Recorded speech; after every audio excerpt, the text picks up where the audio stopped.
Ya pemirsa Garuda TV, jumpa lagi bersama saya Dewi Sulistia dan saya Reza Imelia dalam Lampung 8. Sejumlah informasi telah kami rangkai dan siap kami sajikan untuk Anda. Inilah Lampung 8 selengkapnya.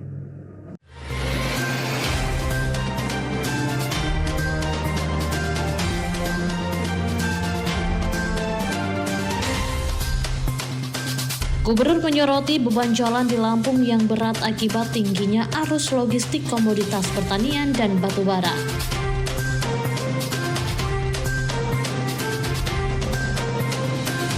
Kepala Dinas Kominfo Kabupaten Lampung Selatan Anasrullah menjelaskan bahwa Halo Lamsel merupakan penyempurnaan layanan masyarakat yang kini dikemas lebih modern dan interaktif. Wagub Jihad menyatakan bahwa pengurus yang baru dilantik memikul tanggung jawab besar sebagai agen perubahan.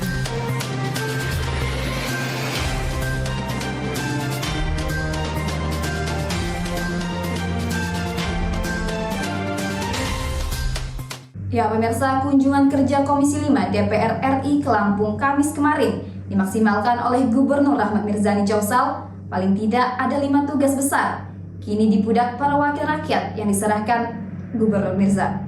Kelimanya adalah soal infrastruktur di Provinsi Lampung, peningkatan dan pelebaran jalan nasional, pembangunan jalur kereta api ganda atau double track, pengadaan bus rapid transit BRT untuk Bandar Lampung, akses infrastruktur kawasan Kota Baru, dan konektivitas jalan tol ke pelabuhan dan kawasan industri. Kunjungan kerja spesifik Komisi 5 DPR RI yang dipimpin oleh Hamka BKD terkait peninjauan sarana infrastruktur transportasi di Provinsi Lampung. Dalam paparannya, Gubernur Rahmat Mirzani Jausal menegaskan bahwa dukungan anggaran pendapatan dan belanja negara sangat krusial mengingat keterbatasan kapasitas fiskal daerah. Menurut Gubernur Mirza, dengan APBD Provinsi Lampung yang hanya berkisar 6,9 triliun, percepatan pembangunan infrastruktur strategis sulit terrealisasi tanpa intervensi pemerintah pusat dan DPR RI. Menurutnya, APBD Provinsi Lampung sangat tidak memungkinkan untuk membangun infrastruktur secara masif sendirian. Karena itu, Mirza mengaku menyusun beberapa usulan prioritas yang diharapkan dapat diperjuangkan oleh Komisi 5 DPR RI. Diterangkan Mirza, setidaknya ada 5 usulan, yaitu peningkatan dan pelebaran jalan nasional. Gubernur menyoroti beban jalan di Lampung yang berat akibat tingginya arus logistik komoditas pertanian dan batubara. Karena itu, Pemprov Lampung mengusulkan pelebaran jalan pada ruas strategis, khususnya jalur Bandar Lampung, Tanggamus, hingga Biak. Selain itu, Gubernur juga mengusulkan peningkatan status beberapa ruas jalan provinsi menjadi jalan nasional, seperti Liwa hingga Sumatera Selatan, agar standar kemantapan jalan dapat terjaga melalui APBN. Selanjutnya, pembangunan jalur kereta api ganda, double track menurut Gubernur, guna mengurangi beban jalan raya dan memperlancar arus logistik. Pihaknya mengusulkan pembangunan jalur kereta api ganda pada segmen Giham, Martapura, hingga wilayah Sumatera, bagian selatan, dan Sukapedanti, Kota Bumi. Pembangunan ini ditujukan untuk memisahkan jalur kereta penumpang dan kereta logistik Babar Ranjang, sehingga efisiensi transportasi barang meningkat signifikan. Ketiga, pengadaan bus rapid transit BRT untuk Bandar Lampung, menanggapi kepadatan lalu lintas di ibu kota provinsi. Mirza mengajukan permohonan pengadaan armada dan sistem transportasi massal berupa BRT. Keempat, akses infrastruktur kawasan Kota Baru. Gubernur juga meminta dukungan prioritas anggaran untuk pembangunan akses jalan menuju kawasan Kota Baru, seluas 1.300 hektar. Kawasan ini diproyeksikan sebagai pusat pemerintah baru dan pusat pendidikan terpadu yang akan menampung 10 universitas serta berbagai pusat diklat sebagai solusi jangka panjang atas kepadatan kota Bandar Lampung. Terakhir, konektivitas jalan tol ke pelabuhan dan kawasan industri. Gubernur menekankan pentingnya pemecahan masalah bottleneck logistik dengan membangun akses langsung yang menghubungkan jalan tol Trans Sumatera, CTTS dengan pelabuhan dan kawasan industri, yaitu pembangunan jalan tol Lematang hingga Pelabuhan Panjang. Dari Bandar Lampung, Tim Liputan Garuda TV melaporkan. Ya pemirsa, pemerintah Kabupaten Lampung Selatan tengah bersiap meluncurkan 3 program inovasi strategis, Halo Lamsel, Elbetik, dan Desa Helau sebagai langkah transformasi layanan publik dan penguatan tata kelola pemerintahan yang lebih modern, transparan, dan partisipatif. Halo Lamsel membuat 8 layanan unggulan dari berbagai perangkat daerah melalui Videotron. Elbetik hadir sebagai sistem pencegahan korupsi dan penguatan integritas. Dan Desa Helau program mengintegrasikan nilai-nilai ABRI BKW ke dalam narasi pembangunan desa yang lebih komunikatif dan mudah dipahami masyarakat. Persiapan peluncuran tersebut dibahas dalam rapat koordinasi yang dipimpin langsung Sekretaris Daerah Lampung Selatan Supriyanto di ruang kerja Sektor Lampung Selatan pada Rabu lalu.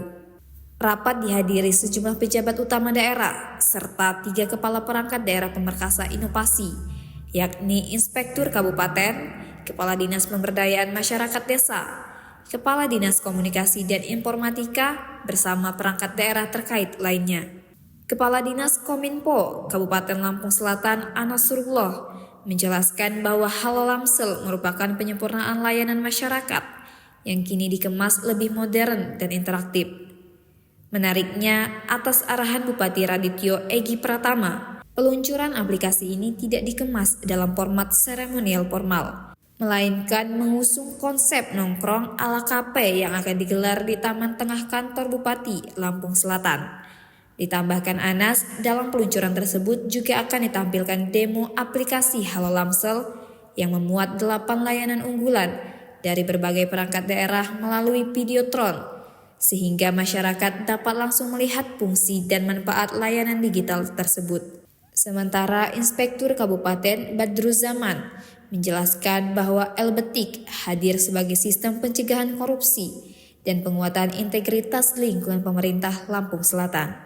Saat ini pihaknya tengah melakukan revisi peraturan Bupati untuk mempertegas nomenklatur Elbetik dan Saybetik yang ditargetkan rampung dalam awal Februari ini. Sedangkan Kepala Dinas PMD Lampung Selatan Erdiansyah memaparkan program Helau merupakan ide orisinal Bupati Lampung Selatan. Program ini dirancang untuk mengintegrasikan nilai-nilai ABRI BKW ke dalam narasi pembangunan desa yang lebih komunikatif dan mudah dipahami masyarakat. Helau merepresentasikan daerah yang indah, cantik, rapi, dan berdaya saing. Ke depan akan dipilih 17 desa percontohan sebagai model penguatan komitmen bersama antar stakeholder di luar agenda rutin lomba desa. Sekda Supriyanto menegaskan pentingnya percepatan peluncuran ketiga inovasi tersebut, meski jadwal pelaksanaan masih menyesuaikan agenda Bupati. Namun Sekda meminta seluruh persiapan teknis dan narasi penguatan program secara dirampungkan. Dari Bandar Lampung, Tim Liputan Garuda TV melaporkan. Ya pemirsa, Wakil Gubernur Jihan Nurlela resmi dilantik sebagai Ketua Yayasan Kanker Indonesia YKI, Cabang Koordinator Provinsi Lampung, masa bakti 2025 hingga 2030. Proses pelantikan dipimpin langsung Ketua YKI Pusat, Profesor Aru Wesudoyo, di Balai Keratun pada Sabtu 31 Januari 2026. Wagub Jihan menegaskan pentingnya layanan paliatif atau home care. Pasien kanker seringkali membutuhkan dukungan di luar medis, seperti pendampingan psikologis dan bantuan mobilisasi saat menjalani pengobatan rutin. Dalam sambutannya, Wagub Jihan menegaskan bahwa kehadiran Yayasan Kanker Indonesia di Provinsi Lampung harus menjadi mitra strategis pemerintah dalam menekan angka kasus kanker melalui gerakan yang terstruktur. Wagub Jihan menyatakan bahwa pengurus yang baru dilantik memikul tanggung jawab besar sebagai agen perubahan. Menurut Wagub Jihan, pelantikan pengurus Yayasan Kanker Indonesia bukan untuk menunggu perubahan, tapi pengurus baru harus menjadi agen perubahan itu sendiri. Amanah menjadi bagian dari keluarga besar Yayasan Kanker Indonesia adalah tugas yang sangat mulia, karena Yayasan Kanker Indonesia berdiri atas rasa kepedulian kolektif sebagai kemanusiaan. Wagub memaparkan data keprihatinan terkait peningkatan kasus kanker secara nasional. Di Lampung, fokus utama akan diarahkan pada upaya promotif dan preventif, khususnya deteksi dini kanker payudara dan kanker leher rahim, yang angkanya masih cukup signifikan. Selain itu, Wagub Jihan menyoroti pentingnya layanan paliatif atau home care. Menurutnya, pasien kanker seringkali membutuhkan dukungan di luar medis, seperti pendampingan psikologis dan bantuan mobilisasi saat menjalani pengobatan rutin. Diuraikan Wagub, masalah penyintas bukan hanya soal biaya kesehatan saja, namun juga soal mental dan dukungan moral. Karena itu, Yayasan Kanker Indonesia harus memastikan para penyintas di Lampung tidak berjuang sendirian. Ketua Yayasan Kanker Indonesia Pusat, Profesor Sudoyo, menyampaikan apresiasi mendalam atas kesediaan para tokoh dan tenaga medis di Lampung untuk bergabung sebagai relawan Yayasan Kanker Indonesia. Profesor Sudoyo menyebut bahwa komposisi pengurus di Lampung merupakan salah satu yang terkuat, bahkan memiliki jumlah tenaga dokter yang lebih banyak dibandingkan pengurusan pusat. Disebutkan tugas Yayasan Kanker Indonesia bukan urusan kuratif atau mengobati, melainkan mengedukasi masyarakat, mengubah cara berpikir dan perilaku masyarakat agar sadar akan pencegahan kanker jauh lebih sulit daripada sekedar menulis resep. Selain kanker payudara dan serviks, Profesor Aru juga menitipkan pesan agar pengurus baru memberikan perhatian pada tren peningkatan kasus kanker usus besar, kolorektal yang kini menduduki peringkat atas sebagai penyebab kematian di Indonesia. Menutup sambutannya, Profesor Aru menekankan bahwa Yayasan Kanker Indonesia harus menjadi mitra strategis pemerintah. Sifat yayasan yang fleksibel dan tidak kaku secara birokrasi diharapkan mampu merangkul berbagai pihak termasuk sektor swasta dan pemegang kebijakan untuk bersama-sama melakukan pengeroyokan terhadap permasalahan kanker di Indonesia. Pada kesempatan yang sama, turut dilantik pengurus Yayasan Kanker Indonesia dari 14 cabang kabupaten kota seprovinsi Lampung. Wagub berharap sinergi antara pemerintah daerah, tenaga medis, dan organisasi kemasyarakatan dapat semakin erat. Dari Bandar Lampung, Tim Liputan Garuda TV melaporkan. Beragam peristiwa penting terjadi setiap saat. Seiring penguatan indeks harga saham gabungan yang dibuka naik pada perdagangan awal tahun. Laporan terkini, informasi terbaru, dan fakta yang terverifikasi. Rehabilitasi dan rekonstruksi pasca bencana di Aceh, Sumatera Utara, dan Sumatera Barat. Disajikan cepat, tajam, dan mendalam. Dalam Laporan 8 setiap hari. Hanya di Garuda TV.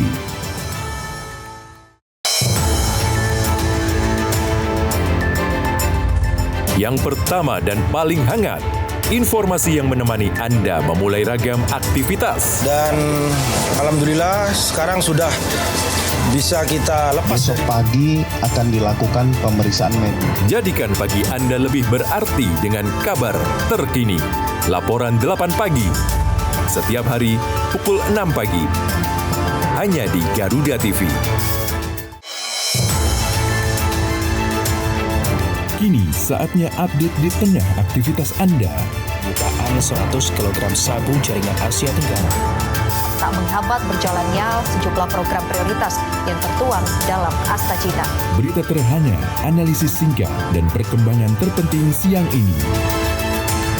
Laporan 8 siang, setiap hari pukul 12 siang, hanya di Garuda TV. Sepanjang hari, Indonesia dipenuhi beragam peristiwa, dari isu nasional hingga dinamika internasional. Tim SAR gabungan berharap korban segera ditemukan dan dievakuasi dalam kondisi terbaik. Kami hadirkan informasi terkini, akurat, dan terpercaya dalam rangkuman berita malam hari Anda. Laporan 8 malam, setiap hari pukul 10 malam. Hanya di Garuda TV. Ya pemirsa, PT Bank Rakyat Indonesia Persero Tbk melalui BRI Region 5 Bandar Lampung terus memperkuat perannya sebagai agen pembangunan dengan mendukung berbagai program prioritas pemerintah melalui penyaluran pembiayaan produktif dan inklusif. Dukungan tersebut diwujudkan melalui kredit usaha rakyat serta sejumlah program pembiayaan lainnya seperti kredit program perumahan dan kredit untuk program makan bergizi gratis. Regional CEO BRI Region 5 Bandar Lampung, Bernadi Kurniawan, menyampaikan bahwa sinergi perbankan dengan kebijakan pemerintah menjadi kunci dalam mendorong pertumbuhan ekonomi yang merata, penciptaan lapangan kerja, serta peningkatan kesejahteraan masyarakat. Menurutnya, BRI berkomitmen mendukung program pemerintah, tidak hanya melalui pembiayaan UMKM, tetapi juga sektor-sektor strategis yang memiliki dampak sosial dan ekonomi luas. Bernadi menyampaikan bahwa BRI secara aktif mendukung kebijakan pemerintah melalui berbagai skema pembiayaan. Kredit usaha rakyat menjadi tulang punggung penguatan UMKM. Sementara kredit program perumahan mendukung akses perumahan. Kredit untuk program makan bergizi gratis mendukung ketahanan pangan dan gizi masyarakat. Serta KIPKA mendorong keberlangsungan industri, padat karya dan penyerapan tenaga kerja. BRI Region 5 Bandar Lampung menyalurkan pembiayaan melalui kredit usaha rakyat kepada pelaku UMKM di berbagai sektor produktif guna meningkatkan kapasitas usaha dan daya saing. Sementara kredit program perumahan diarahkan untuk mendukung pembangunan dan kepemilikan hunian layak bagi masyarakat, sejalan dengan program perumahan nasional. Di sisi lain, dukungan terhadap program makan bergizi gratis diwujudkan melalui pembiayaan kepada pelaku usaha penyedia bahan pangan, jasa distribusi, dan rantai pasok terkait, guna memastikan keberlanjutan program dan perputaran ekonomi lokal. Seluruh penyaluran pembiayaan tersebut didukung jaringan kantor cabang pembantu, dan BRI unit, serta tenaga pemasaran dan menteri yang secara aktif melakukan pendampingan, verifikasi usaha, dan edukasi keuangan kepada debitor. Bernadi menyebut selain pembiayaan, seluruh masyarakat dapat memanfaatkan layanan digital BRI seperti Brimo, Kelola, dan Merchant Kris guna meningkatkan efisiensi transaksi dan transparansi usaha para debitor. Dari Bandar Lampung, Tim Liputan Garuda TV melaporkan. Ya, pemirsa, Wakil Gubernur Lampung, Jihan Nurlela menilai Provinsi Lampung memiliki peluang besar menjadi pusat pengembangan produk halal dunia. Provinsi Lampung juga menyambut baik kehadiran unit pelaksana teknis Badan Penyelenggara Jaminan Produk Halal di Provinsi Lampung untuk mempercepat layanan sertifikasi halal. Saat menjadi keynote speaker dalam talkshow Kawasan Industri Halal bertema Akselerasi Kawasan Industri Halal, mewujudkan Lampung pusat produksi halal berkualitas di Gedung Pusiban pada Jumat 30 Januari 2026. Wagub Jihan menyebut meningkatnya kesadaran masyarakat muslim terhadap produk halal menjadi peluang besar bagi Indonesia. Secara global, populasi muslim mencapai sekitar 2,1 miliar jiwa, sementara di Indonesia jumlahnya sekitar 250 juta jiwa. Menurutnya, Lampung memiliki modal kuat karena lebih dari 93% penduduknya beragama Islam. Kondisi tersebut menjadikan Lampung bukan hanya sebagai pasar, tetapi berpotensi naik kelas sebagai produsen utama industri halal. Menurutnya, industri halal di Indonesia saat ini masih didominasi sektor makanan dan minuman. Namun, sektor tersebut justru menjadi pintu masuk utama pengembangan industri halal karena memiliki nilai ekonomi yang besar. Jihan juga menekankan pentingnya sertifikasi halal sebagai bagian dari penguatan ekosistem industri halal. Menurutnya, sertifikasi halal bukan hambatan bagi UMKM, melainkan peluang untuk meningkatkan daya saing dan kepercayaan konsumen. Ditambahkan Jihan, pemerintah Provinsi Lampung menyambut baik kehadiran unit pelaksana teknis Badan Penyelenggara Jaminan Produk Halal di Lampung untuk mempercepat layanan sertifikasi halal. Kepala Badan Penyelenggara Jaminan Produk Halal Republik Indonesia, Ahmad Haikal Hasan, menegaskan bahwa industri halal harus dipandang sebagai instrumen ekonomi, bukan semata isu keagamaan. Disebutkan industri halal berkontribusi sekitar 26% terhadap produk domestik bruto Indonesia, mencakup sektor makanan dan minuman, farmasi, kosmetik, barang gunaan, hingga fashion. Menurut Haikal, sertifikasi halal berperan dalam meningkatkan kualitas produk, kebersihan, kesehatan, serta loyalitas konsumen, khususnya bagi pelaku UMKM. Ia juga mengapresiasi langkah Pemprov Lampung dalam memperkuat ekosistem halal, termasuk dengan menghadirkan UPT BPCH daerah sebagai upaya percepatan layanan sertifikasi. Dari Bandar Lampung, Tim Liputan Garuda TV melaporkan. Ya pemirsa, Insinyur Hanan Ar-Rozak terpilih kembali memimpin kontak tani nelayan andalan Provinsi Lampung periode 2026 hingga 2031. Yang anggota DPR RI dari daerah pemilihan Lampung II itu terpilih secara aklamasi sebagai Ketua KTNA Provinsi Lampung. Acara dihadiri langsung oleh Gubernur Lampung Rahmat Mirzani Jausal. Insinyur Hanan Ar-Rozak terpilih kembali memimpin kontak tani nelayan dan andalan Provinsi Lampung periode 2026 hingga 2031. Anggota DPR RI dari daerah pemilihan Lampung II itu terpilih secara aklamasi sebagai Ketua KTNA Provinsi Lampung dalam rembuk paripurna KTNA Provinsi Lampung tahun 2026. Acara ini dihadiri oleh Gubernur Lampung Rahmat Mirzani Jausal yang melantik langsung ketua terpilih. Gubernur mengatakan keberadaan KTNA sendiri diharapkan dapat membantu dan mendukung asta cita Presiden Prabowo Subianto. Ya tentunya begini, asta cita ini eranya Pak Prabowo ini ada asta cita dalam ada 8 cita ini. 3 citanya ini ada tentang petani desa dan ini adalah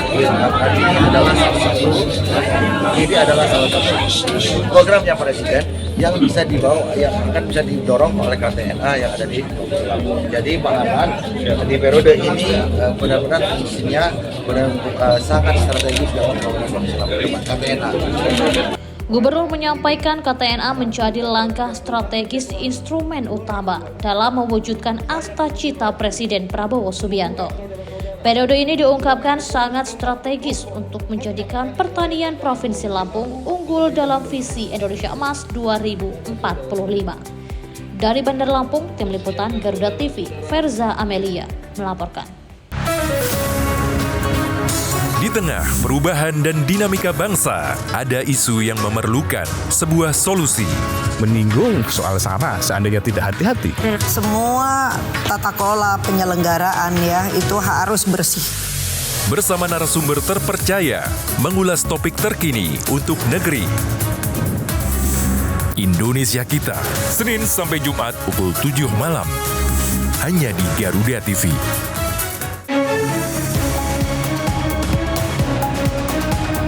Rangkaian informasi terkini dan mendalam, mengupas peran strategi dan peran penting para pengambil kebijakan. Orang yang bersih, orang yang tidak korup. Kuotanya sudah dinaikkan 15%. Menghadirkan fakta, bukan wacana. Kalau LPM kamu saya tangan. Dalam Kabinet Merah Putih, Senin sampai Jumat pukul 5 sore. Hanya di Garuda TV. Pertanian Andi Amran Sulaiman menyebut, ekonomi terus bergerak cepat dan setiap perubahan membawa dampak besar. Beragam aktivitas dihadirkan. Kami hadir dengan update terkini seputar keuangan, perdagangan, investasi, hingga sektor strategis lainnya. tahun depan swasembada white sugar. Jangan lewatkan Ekonomi 8 pukul 10 pagi hanya di Garuda TV. Ya pemirsa, petugas Polsek Teluk Betung Timur berhasil menangkap 1 dari 4 spesialis bobol rumah berinisial R di Kelurahan Karang Maritim Panjang, Kota Bandar Lampung pada Jumat 30 Januari 2026. Petugas menyita barang bukti berupa selembar STNK dan handphone. Untuk mempertanggungjawabkan perbuatannya, kini tersangka mendekam di sel tahanan Mapolresta Bandar Lampung. Jajaran Polresta Bandar Lampung berhasil menangkap 1 dari 4 pelaku spesialis bobol rumah yang kerap meresahkan warga Kota Bandar Lampung. Hal ini diungkap langsung oleh Kapolresta Bandar Lampung, Kombes Pol Arvet Cekop Tilukai, saat jumpa pers didampingi oleh Kasat Reskrim Polresta Bandar Lampung, Kompol Gigi Andri Putranto, dan Kapolsek Teluk Betung Timur, Kompol Tony Apriadi. Tersangka berinisial R, warga Kelurahan Karang Maritim Panjang, Kota Bandar Lampung. Menurut Kapolresta, terungkap kasus bobol rumah tersebut bermula dari 2 laporan polisi, tanggal 15 November dan tanggal 16 Desember 2025 lalu. Tempat kejadian perkara di 2 rumah warga Kelurahan Ketuguhan, Teluk Betung Timur, Kota Bandar Lampung.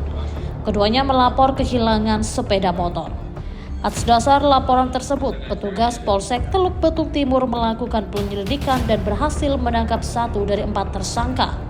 Modusnya sebelum beraksi, tersangka R mengajak kumpul tersangka lain di rumahnya dan membiayai semua kebutuhan saat mereka beraksi. R yang bersangkutan ini adalah warga Kelurahan Karangmaritim, Kecamatan Panjang, jadi ini produk lokal nih. Kemudian dia juga bukan residivis. Kita sementara kenakan pasal 477 KUH pidana, ancaman hukuman 7 tahun penjara. Ini ada hal yang menarik, nanti akan dijelaskan oleh Pak Kapolsek ataupun Pak Kanitnya. Yang ini barang buktinya. Handphone sama STNK-nya.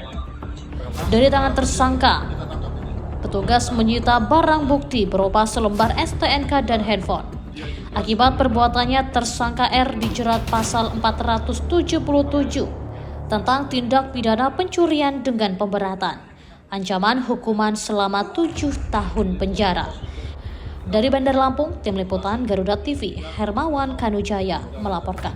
Ya, pemirsa pecinta seni di Kabupaten Tulang Bawang Barat menggelar Kopi Darat bertajuk Recalling sebagai ruang pertemuan dan ekspresi bersama pada Sabtu 31 Januari 2026. Kegiatan ini berlangsung di Sesat Agung, kawasan Islamic Center Tubaba, dan diikuti 194 peserta dari beragam latar belakang kesenian.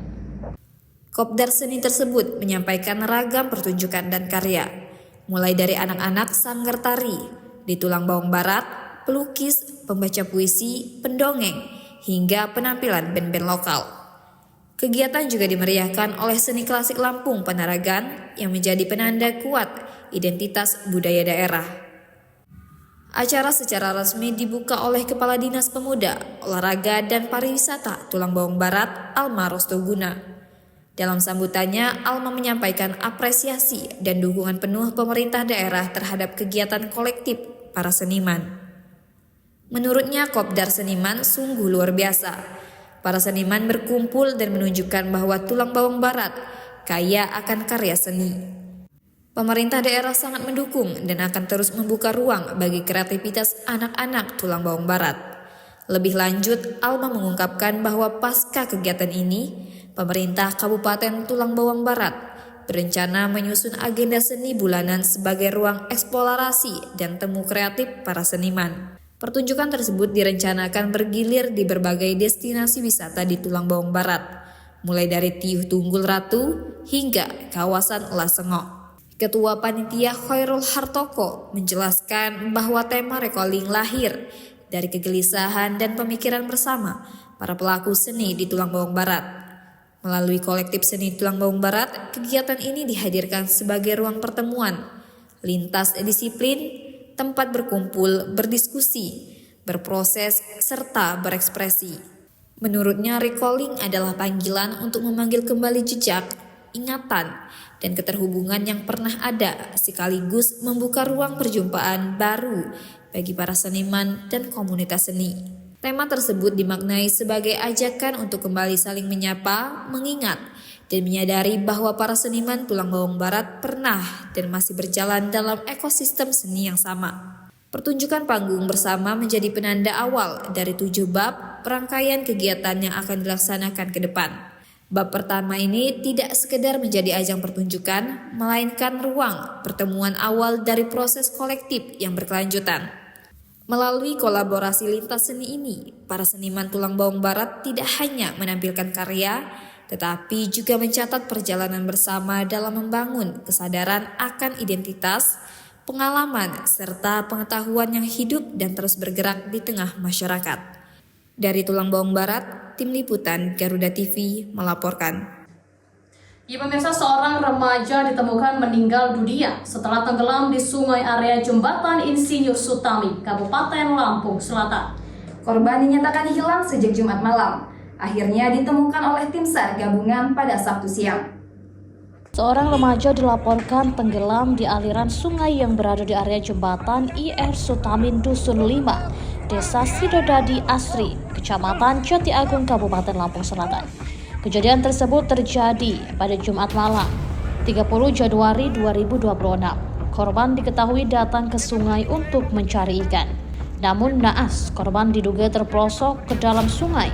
Karena tidak bisa berenang, korban kemudian tenggelam dan dinyatakan hilang. Mengetahui kejadian tersebut, Kepala Desa Babinsa, Babin Kamtibnas serta masyarakat setempat untuk melakukan pencarian. Namun hingga Sabtu dini hari korban belum berhasil ditemukan. Hasil dari operasi SAR, kondisi membahayakan manusia, 1 orang terseret arus saat mencari ikan pada hari Jumat pukul 20.00. Tim SAR tiba 09.00 dan langsung melakukan pencarian. Tim SAR gabungan berhasil menemukan korban pada pukul 14.25. Lebih kurang 50 meter dari kejadian, atas nama Aki Pangestu, umur 19 tahun, jenis kelamin laki-laki, alamat Dusun 5, Sidodadi Asri, Kecamatan Jati Agung, dalam kondisi meninggal dunia. Setelah dilakukan upaya pencarian selama hampir 20 jam, korban akhirnya ditemukan pada Sabtu siang sekitar pukul 14.25 waktu Indonesia bagian Barat. Korban ditemukan dalam kondisi meninggal dunia. Korban diketahui bernama Adi Pangestu, berusia 20 tahun. Selanjutnya jenazah korban dievakuasi dan dibawa ke rumah duka untuk diserahkan kepada pihak keluarga. Dari Lampung Selatan, Tim Liputan Garuda TV, Hari Afriansyah melaporkan. Meski hidup penuh keterbatasan, namun mereka tak pernah lelah berbagi kebaikan. Sebab setiap kebaikan pasti akan kembali dalam wujud kebaikan. Hanya seorang pemuda sederhana yang percaya bahwa bahagia tak perlulah mewah. Inilah orang baik, peduli sesama dari hati ke hati. Hanya di Garuda TV.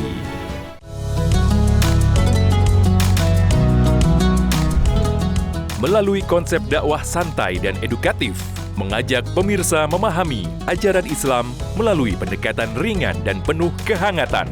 Atau nanti dikabulkannya di akhirat, nggak dikabulkan di sini. Mengapa manusia tetap harus berdoa? Dari perspektif Islam untuk mempererat toleransi di Indonesia, Harmoni Indonesia. Hanya di Garuda TV.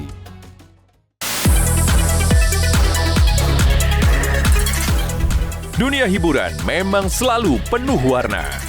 Drama panggung yang tak terlupakan hingga cerita cinta yang menghebohkan. Rahasia di balik kesuksesan para selebriti. Elegan intens, suasana lokasi yang menegak. Kehebohan apa saja yang terjadi saat ini. Saksikan Gosip Panas Selebriti. Hanya di Garuda TV.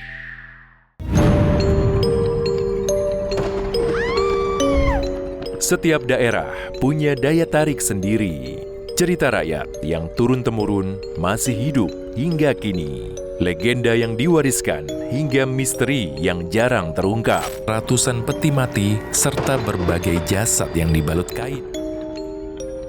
Saksikan misteri hidup. Hanya di Garuda TV. Ya pemirsa, angkutan kota kini semakin sepi penumpang akibat peralihan masyarakat ke ojek online. Kondisi ini berdampak langsung pada pendapatan sopir angkot di kota Bandar Lampung. Apalagi dalam waktu dekat pemerintah akan menghadirkan taksi listrik. Hal ini semakin mengancam nasib sopir angkot yang harus mencari setoran. Di sejumlah wilayah perkotaan, Heri, supir angkot, mengaku kesulitan mendapatkan penumpang. Jika sebelumnya angkot bisa terisi penuh, kini seringkali sopir harus menunggu lama di terminal atau pinggir jalan. Dalam sehari, pendapatan kotor sopir angkot rata-rata hanya mencapai Rp180.000. Sementara setoran yang harus diserahkan kepada pemilik kendaraan mencapai Rp50.000 per hari. Situasi tersebut membuat sopir angkot berada dalam tekanan ekonomi.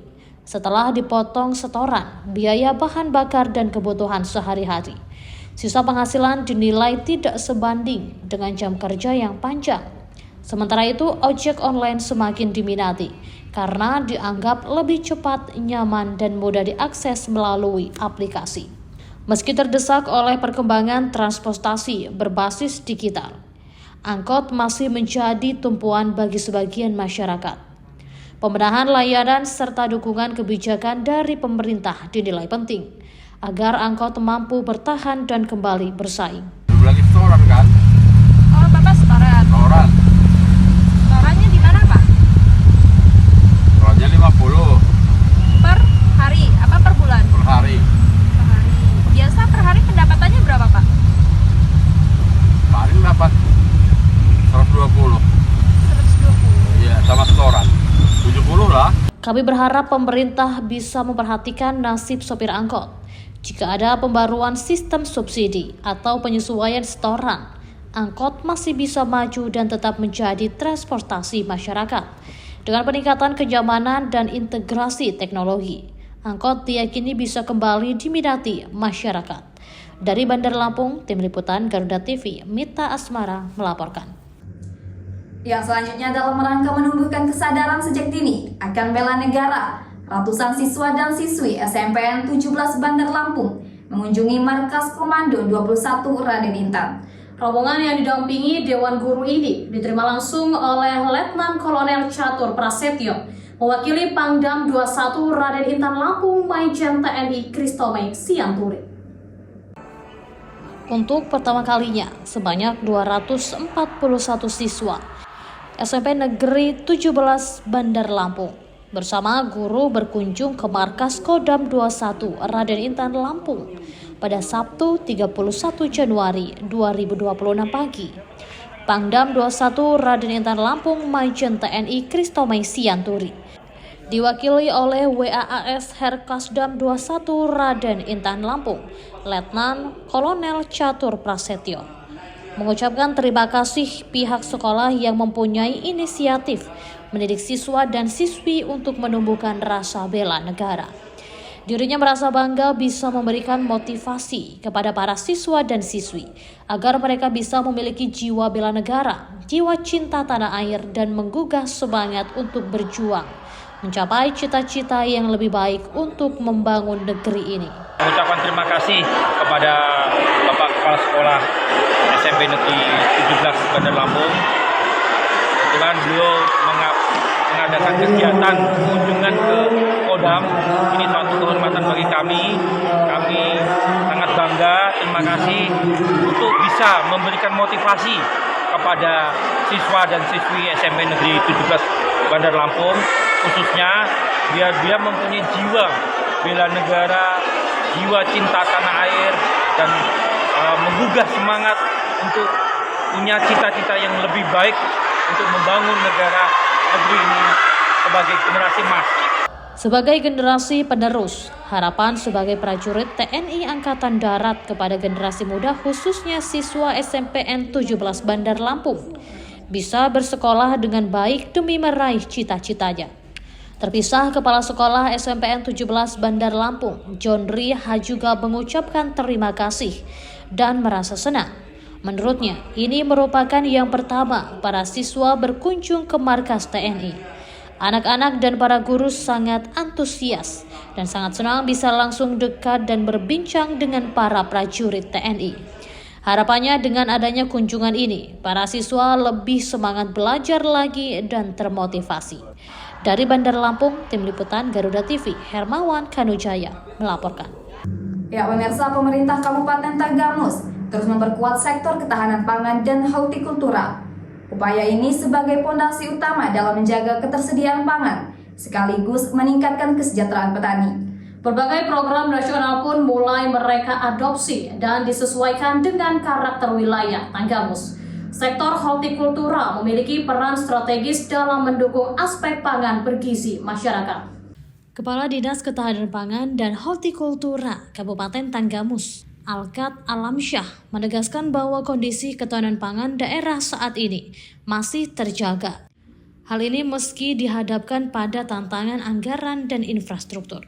Menurutnya, pemerintah daerah terus berupaya menjaga stabilitas pasokan dan harga pangan, baik beras, sayuran, telur, daging ayam, maupun komoditas hortikultura utama. Salah satu upaya konkret terlihat dari penyiapan 477 hektar lahan jagung di 74 pekon pada 2025. Penyaluran bantuan benih bagi petani terdampak bencana, kemudian penguatan kios pangan sebagai instrumen stabilisasi pasokan dan harga. Menurut Alkat, sektor hortikultura memiliki peran strategis dalam mendukung akses pangan bergizi masyarakat. Selain bernilai ekonomi tinggi, hortikultura menjadi sumber utama vitamin, mineral, serat, dan antioksidan. Melalui program pekarangan pangan bergizi, masyarakat didorong memanfaatkan lahan pekarangan untuk menanam sayuran, cabai, tomat, hingga rempah-rempah. Ini bukan hanya soal pangan, tetapi juga kemandirian ekonomi keluarga. Dari Tanggamus, Tim Liputan Garuda TV melaporkan. Ya pemirsa, demikian informasi tadi sekaligus mengakhiri perjumpaan kita pada hari ini. Tetap saksikan Lampung 8 dimanapun Anda berada. Saya Dewi Sulistia dan saya Reza Melia beserta kru dan jajaran yang bertugas pamit undur diri dan sampai jumpa.